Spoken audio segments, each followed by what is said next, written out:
आत्महत्या एक दर्दनाक कहानी। उसे जीना नहीं था, वो खुद को खत्म कर देना चाहती थी। उसके दिमाग में हमेशा यही विचार आ रहा था। उसने डिसीजन ले लिया था, सिर्फ अंत कैसे करे इसके बारे में सोच रही थी। चारों ओर अंधेरा ही था। अपने ही सोच में मग्न पूर्वी नीचे बैठकर बहुत वक्त तक ऐसे ही बैठे फर्श की तरफ एकटक देख रही थी। पति के धोखेबाजी से पूर्वी अंदर से टूट गई थी। उसने बोले हुए वह शब्द पूर्वी के दिल में घाव कर गए थे। इस बार पंकज ने तो हद पार कर दी थी। अब और जीने का कोई अर्थ ही नहीं बचा था। अब खुद को खत्म कर दूं, इसके सिवाय दूसरा विचार उसके मन में नहीं आ रहा था। दोनों बच्चे गहरी नींद में थे। एक नज़र उनकी तरफ देखा, उनके सिर पर प्यार से हाथ फेरा।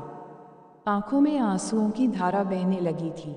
उसने मन में एक दृढ़ निश्चय किया था। रात के 2 बजे थे, हर तरफ बहुत सन्नाटा था और वह धीरे से उठी और दूसरे रूम में गई। गले में फांसी का फंदा डालने ही वाली थी, तभी कुछ गिरने की आवाज़ आई। पूर्वी का 2 साल का बेटा जोर जोर से रोने लगा।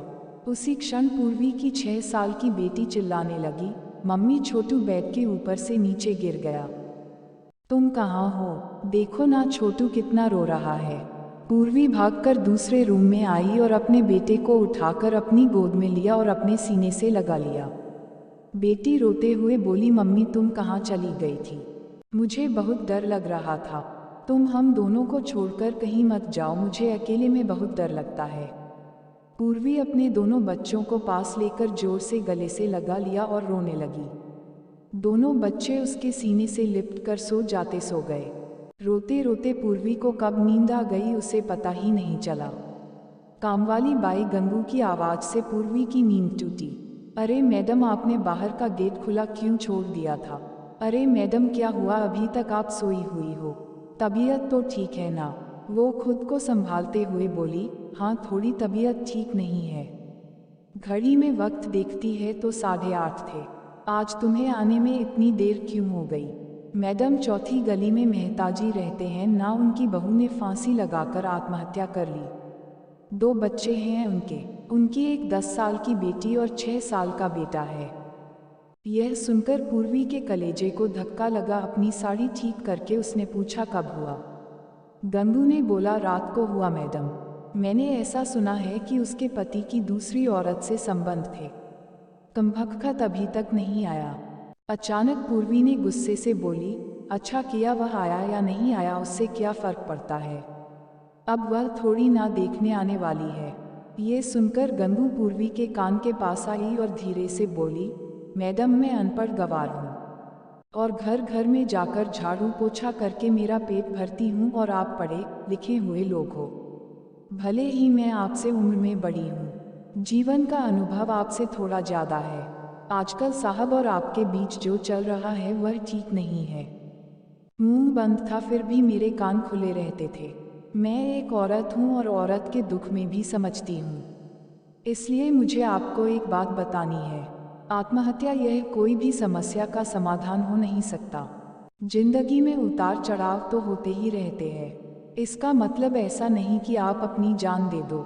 मैडम जी, कभी कभी आदमी अपना रास्ता भटक जाता है, पर अंत में घूमकर अपने ही घर वापस आता है।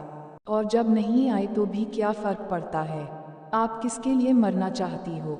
जो आपको प्यार नहीं करता, जिसको आपकी थोड़ी सी भी परवाह नहीं हो, उसके लिए आप जी नहीं सकती। जो आपसे प्यार करते हैं, जिसको आपकी कदर हो, आपके माता पिता जो आपसे बहुत प्यार करते हैं, आपके बच्चे जिनको आपकी ज़रूरत है। गंगू का बोलना सुनकर पूर्वी की आंखों में से आंसू की धारा बहने लगे।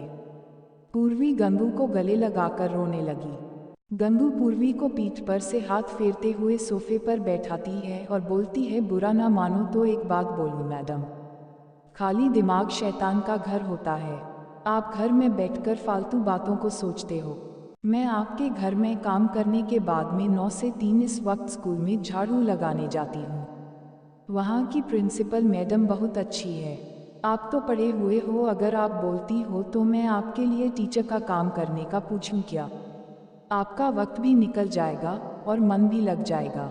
इस पर पूर्वी चुप बैठी थी। कोई भी जवाब ना मिलने पर गंगू बोली, मैं आपके लिए चाय लेकर आती हूँ। और गंगू काम करने लग जाती है। काम निपटा कर बोलती है, मैडम मैं जाती हूँ। उतने में पूर्वी उससे बोलती है, रुको गंगू, तुम स्कूल में मेरे लिए पूछना, यदि संभव हो तो प्रिंसिपल मैडम का नंबर मुझे ला कर दो। गंगू के चेहरे पर खुशी का भाव दिखा। गंगू पूर्वी के पास जाकर बैठी और धीरे से बोली, मैडम मैंने दूसरे रूम में बेड पर स्टूल रखा हुआ देखा था। ऐसा आप कभी भी मत करना, यह आपका घर है, इसे बचाने को आपसे जो हो सके वह कीजिए। बिना लड़े आपने हार मान ली। गंगू पूर्वी के हाथ अपने हाथ में लेकर बोली, मैडम एक फिल्म में एक हीरो ने एक डायलॉग बोला था, लड़ाई लड़कर जीती जाती है, मरकर नहीं, क्योंकि मुर्दे कभी लड़ा नहीं करते। गंगू हाथ नचाते हुए ऐसे बोलने लगी। यह देखकर पूर्वी को बहुत हंसना आया। गंगू का बोलना सुनकर पूर्वी का मन हल्का हो गया और उसे एक नई आशा की किरण भी दिखी।